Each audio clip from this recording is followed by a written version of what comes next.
Real quick, y'all see what happened to your boy? Yes, guys, I'm getting ready to check this for oil leak. So naturally, I get ready to verify the oil level, make sure there's oil in it.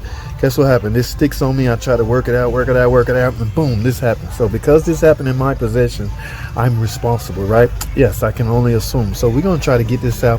In fact, I'm gonna pull up footage of another video that I did taking this out. I'm gonna show you how to get this out on this same hashtag short video. Different car, but same problem. Let's get it.